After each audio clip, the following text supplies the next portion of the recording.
This is Business Inspires, the podcast of the Tri-Village Chamber Partnership. To run a successful business, you need resources, valuable connections, and community recognition. Business Inspires will provide you with the tools, resources, and examples to inspire you to create the business you're envisioning. This episode is brought to you by the Tri-Village Chamber Partnership. Our innovative and active chamber is successful because of our smart and engaged members who cultivate our strong business community. With more than 60 years as an integral part of the Grandview, Upper Arlington, and Marble Cliff communities, the Tri-Village Chamber Partnership is dedicated to a single purpose: the success of the business community. And Grandview Heights. Grandview Heights seamlessly combines timeless charm with a modern vision. Immerse yourself in the captivating blend of tradition and innovation that defines them. I'm Brett Johnson, Tri-Village Chamber Partnership Board Member and the owner of Circle 270 Media Podcast Consultants. Thank you for following and subscribing to the podcast. With me is Katie Ellis, President and CEO of the Tri-Village Chamber Partnership and co-host of this very podcast. It's great to be here with you, Katie. It's so good to be back as always, Brett. And today we have a treat to get the opportunity to speak with Faith Rivera. She is the founder, CEO, and principal consultant of Alo Civitas Consulting. Faith partners with value-aligned leaders who are working at the intersection of purpose and performance, supporting them in securing critical funding, navigating growth or transition, and desiring high-impact programs rooted in equity, authenticity, and innovation. Under her leadership, she and her team have helped dozens of organizations raise millions in grant funding, strengthen internal systems, and launch initiatives that drive real measurable change in their communities. Faith has 2 degrees from the University of Texas, a bachelor's degree in human development and family sciences with a concentration in family and community, and a master's of education in higher education with a concentration of student affairs administration. Faith, thank you so much for being with us today. Thank you so much for having me. It's nice to be here. And could you start off by telling us the story behind Alo Civitas Consulting? How did you start the company? How did you come up with that name as well? I always love talking about the name because people will stop me everywhere I am. And they're like, Faith, number 1, I don't know how to say the name of your company. And number 2, what the heck does it mean? And I intentionally did that because, I didn't want to just be like Faith Rivera Consulting Agency when I started my firm. But there's also some real true and deep meaning behind the name, the logo, and the work that we do. So I started my consulting practice almost 4 years ago. Will be 4 in April of 2026. And really the idea for the organization came from the issues that I was seeing both in the nonprofit world and the small business world. My background is in program development, like mentioned, and I saw a lot of issues that were coming regardless of what kind of organizations I was working with: government agencies, nonprofit organizations, small business community leaders. And no matter where they were, I was seeing a lot of the same issues. People were burning out. People, were struggling to continue to grow in a way that felt good to them. They were struggling to find the funding to build the infrastructure. And honestly, it came in conversation with my husband of, okay, I feel there's this need out here, but I don't really know what to do. Like, do I stay in the job that I'm in? Do I create my own thing?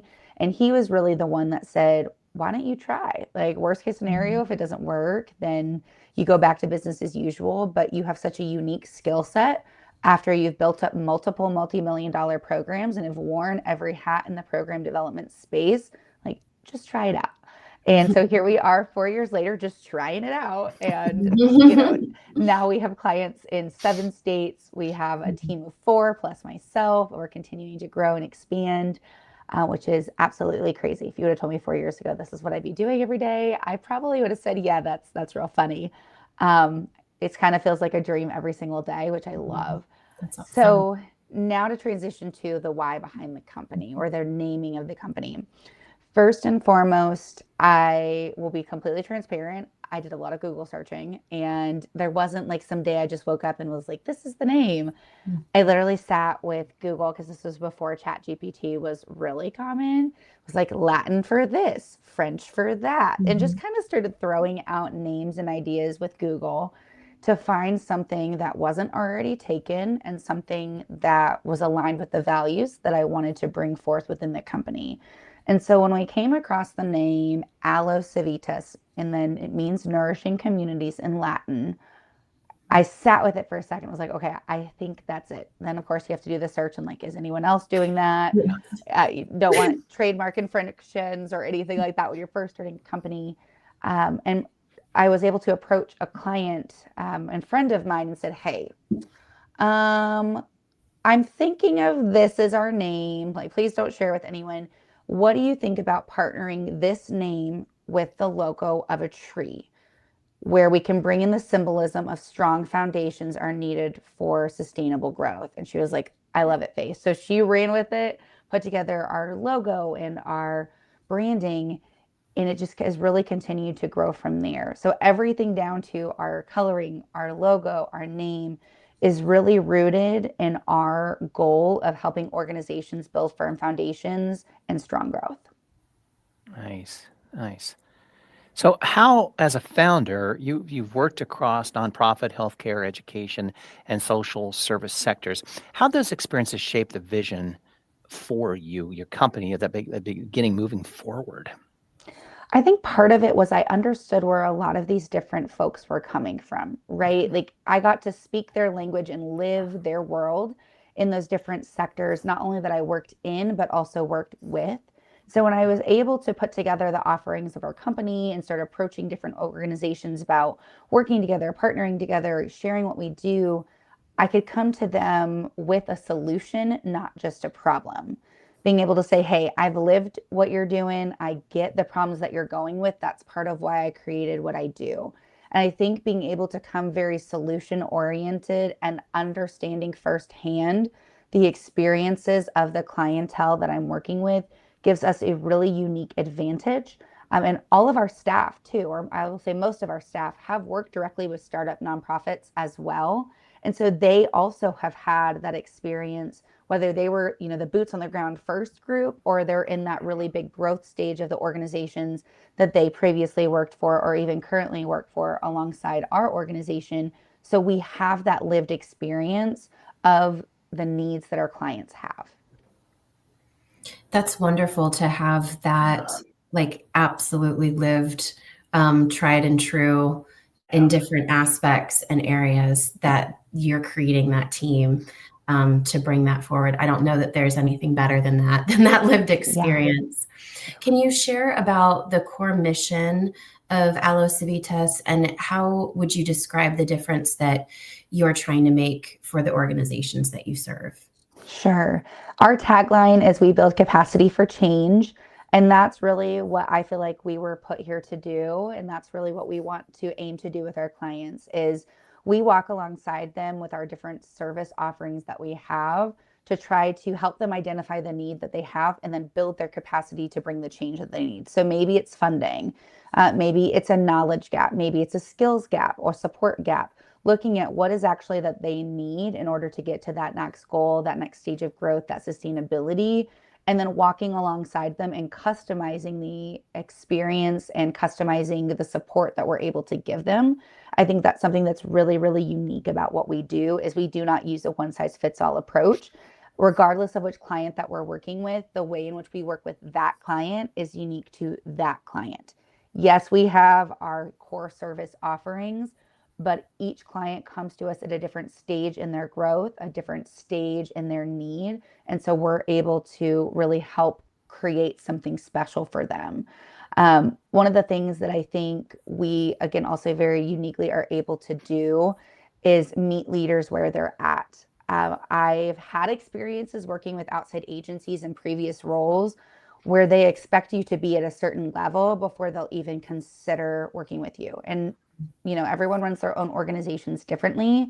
But what I was seeing in the work that I was doing previous to starting my company and even now is a lot of these smaller organizations, whether they're nonprofits, solopreneurs or very small teams, they're often left in the wayside to just kind of figure it out on their own. And there's often not the same amount of resources poured into them as some of these large scale organizations. And they are just as impact and mission driven as some of these other organizations. So being able to, again, number one, bring that lived experience, but number two, being able to come alongside them and say, we'll meet you where we're at and we'll figure out what it looks like to partner together. You mentioned that you help organizations grow strategically without burnout. Can you expand on that? Is it a unique quality you kind of recognize the burnout factor before it happens? That's really interesting. I think that's a good example of what companies probably should try to do when they're working with people. Yes. So part of that ties back into my personal experience. I actually experienced burnout 4 times before the age of 30. And I know that's not a very probably thing I should be celebrating or sharing, but it really got me to where I am because I learned at different stages of my life the things that I was doing wrong, but also that the pressure that was being put on me from outside society, from my organization, etc., that I allowed to happen that got me to that point. And even the last time I experienced burnout was when I was a full-time entrepreneur. So it wasn't just when I was working for someone else, it was also when I worked for myself. And I think that this trend is going to continue if things don't change from a culture perspective within our organizations, but also the expectation that we as leaders put on ourselves. So the very first time I experienced burnout, I was in graduate school. I was kind of just told that that was normal. I experienced it again a year later in graduate school. And again, people were like, yeah, you're in grad school, you're working full time. Those are things that are expected. And then I experienced it during the pandemic when I was in the nonprofit world and got to the point where I almost ended up in the hospital because I was so burnt out. I was in such adrenal fatigue. My hair was literally falling out. It was insane. And the lack of support that I was given from my team around me at work and the chaos that we were under and the pressure we were under from a societal perspective with us being in the middle of COVID really was an eye-opener to me that even if there are outside forces that are coming and telling you have to do and be and share all of these things, how can we as leaders set up guardrails for ourselves to ensure that we're building in a way that's sustainable? I've also seen it kind of on the flip side with even clients of mine when this originally was not a part of my focus, where we talk growth and strategy and how do we get there fast? But then they'd work on something for 6 months and then they ended up resenting the success that they had built because they were exhausted and couldn't even enjoy it. And so really over the last year and a half to 2 years, that authenticity, sustainability, burnout prevention is interwoven within all of the work that we do because I know firsthand what it does to you when you don't set boundaries and don't set clear expectations for yourself. But then I've also seen it in friends, clients, family members, and too many of us are out there to make a difference and an impact in the world. But if we're not careful and take care of ourselves along the journey, we're not going to have anything left to give. And too often in the work glorified culture that is the United States, I feel like we have this mentality of it's okay to give from an empty cup, but that's not physically possible. If you have nothing left to give, you have nothing left to give. And your body will stop you at some point. If you don't listen, because our body will warn us when we're getting to that place of fatigue, of high stress, of burnout. And the less you listen, the stronger and harsher the consequences become. Again, I ended up in the hospital twice because of burnout. Did I know it was coming? Yes. Did I listen when it was coming? No. Did it take me 4 times to realize, okay, Faith, there's got to be a different way to do this? Yes. And so now my mission is to help ensure that other leaders do not experience the same thing I did, but can really build that success in a way that feels good to them. So I'd like to dive into all of the things that you include in your services. We've got professional development, strategic planning, project management, grant writing, and multi-source funding strategies. Can you talk about which of these tends to be the biggest challenge for your clients and why? I think it depends on the day, if we're being completely honest. I would say this year, one of the biggest struggles that I'm seeing for a lot of my clients is the uncertainty around funding. There's a lot of small business owners that are worried about what some of the changes in federal policy will mean for women-owned or minority-owned businesses.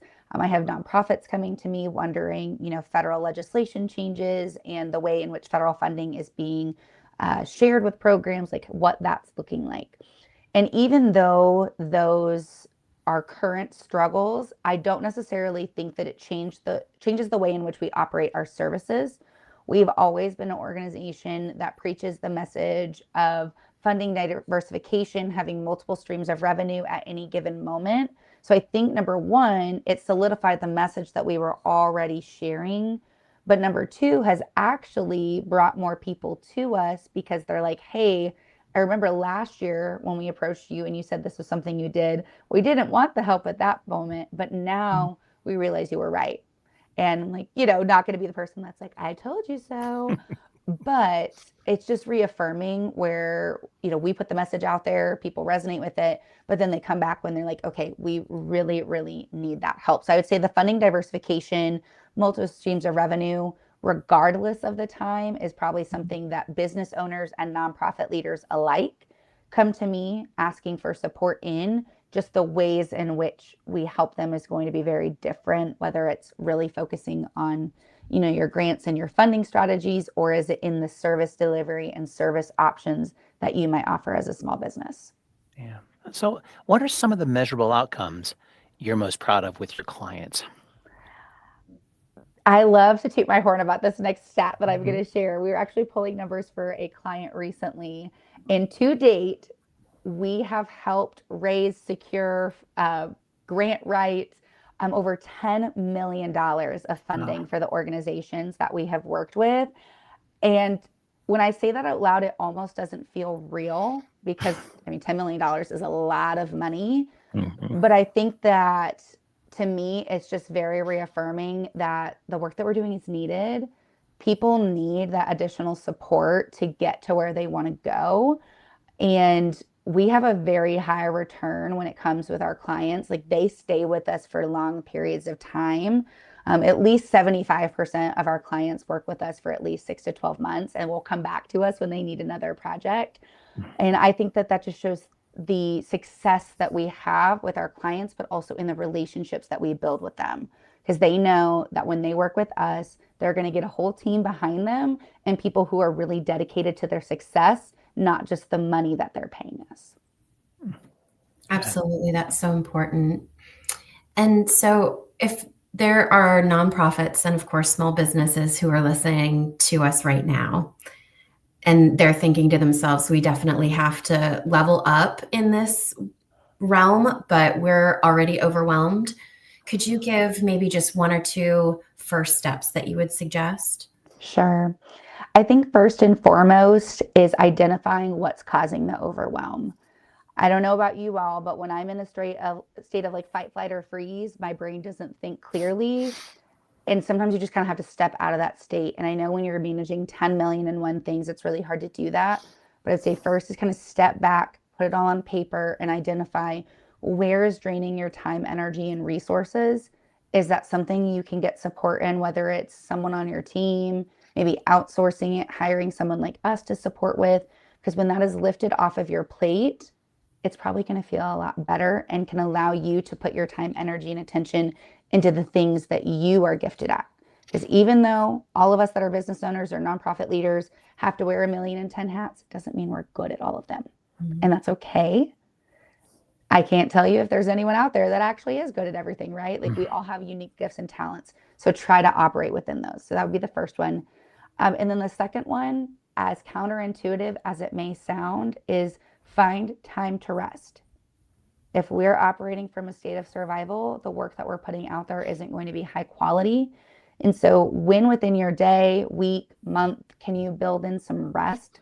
Not just physical, but there's actually 7 different areas of rest. So I highly recommend the book Sacred Rest for anyone who's a book reader or audiobook listener, that was such an eye-opening experience reading through that for myself, because it showed me it's not just taking a nap after lunch that's resting, but it's really pouring into yourself in different ways to ensure that you're living a life that is fulfilling and you can show up to your work ready to go.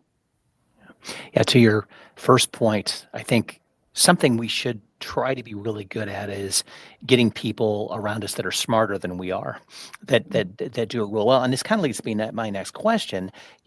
What are, let's say, the top 3 strategic mistakes or blind spots you see organizations making when they try to scale? I think that, to me, I think that could be a piece of it. It's like, find somebody that's smarter than you are in that area, and you don't have to worry about it. Yes, you make a great point. I think one of those mistakes that people tend to make is they feel like they have to keep everything on their own plate. And maybe it's a fear of giving up control. Maybe it's a fear of it not being done right.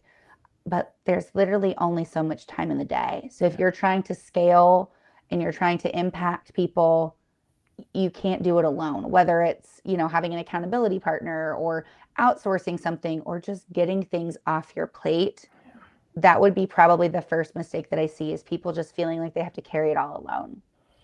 And the second thing would be overcomplicating what you're doing. Like, simplify it. You don't need to have 75 different services or offerings to the world, because then no one knows what it is that you actually do. Like, if you can't explain to the world what you do in 30 to 45 seconds and they can clearly get it, then you're overcomplicating it. So simplify, simplify, simplify. You can take the same message or modality and repackage it 17 different ways. That's fine. But you should not have 17 different services. So simplify. And then the third thing I would say kind of goes along with the first one of carrying too much on our own shoulders, is being afraid to ask for help. I think a lot of people see that as a sign of weakness, but it's actually a sign of strength. You know your own limitations, you know your own strengths. And so when you can reach out to someone, whether it's personal, professional, outsourcing something that you need, it shows that you value the sustainability of yourself and your organization more than your own pride. So Faith, how do you envision the future of capacity building consulting evolving over the next few years? I love this question. So thank you, Katie. I think some trends that I'm seeing are really in this capacity building leadership development space is really continuing to focus on building community. So we are getting a little bit more into the space of intentional event planning, conferences, workshops, webinars, retreats, to really pour back into leaders, because again, you cannot give from an empty cup. And I think we as leaders sometimes forget that we have to take care of ourselves. That was not something I really envisioned on my goal board for 2025. But as I continue to work with clients, I see that community building and that pouring back into ourselves as leaders is something that's really coming up. And then another piece of that I feel like is going to continue to come up is staying on top of the trends of what's going on in the world around us, both as businesses and nonprofits. So utilizing technology for efficiency and effectiveness, but still finding ways that your people can be best utilized. I think a lot of people are scared of what AI is going to do within the workplace, whereas our team is ready. We're, really embracing it, but figuring out where are those uniquenesses that only people can operate within, and really allowing our team to show up in those spaces. So if you're not using AI, like, you're going to be left behind. That's just really the world that we're getting into. But how do you use the tools that are at your disposal to enhance the work that you're doing, but do not replace the need for human connection and emotional intelligence? Nice. Yeah. So if someone's hit a nerve, you've hit somebody's nerve, they're listening going, oh, that's me. I need to get a hold of you. How can they learn more about, your resources? What's the best way to take them on that next step? And also, before they contact you, what should they be prepared to tell you? Yeah, that's a great question. Thank you. So our website, allocivitas.com, is a great resource. There's information on our weekly newsletter, kind of some of our service offerings, some client testimonials, and there is a link on there to book a free coffee chat with me. This is just a great way for us to get to know one another, see if I can be of support to you, or if not, I am totally fine to help find someone to connect you to. I don't have to help all people, especially if it doesn't feel like a good fit, but I'm always willing to be a connector or a resource. You're also welcome to just send me an email directly if you're like, I don't know where to go, Faith, and it's faith@allocivitas.com. Either way, you'll get directly in contact with me and happy to be of service. Cool. Well, listeners, thank you for joining us. And don't forget to check out our podcast page on the Tri-Village Chamber Partnership website. Look for the podcast tab at the top of the homepage and tell us what you think about this or any of our other episodes at info@chamberpartnership.org. Business Inspires is a production of the Tri-Village Chamber Partnership and Circle 270 Media Podcast Consultants.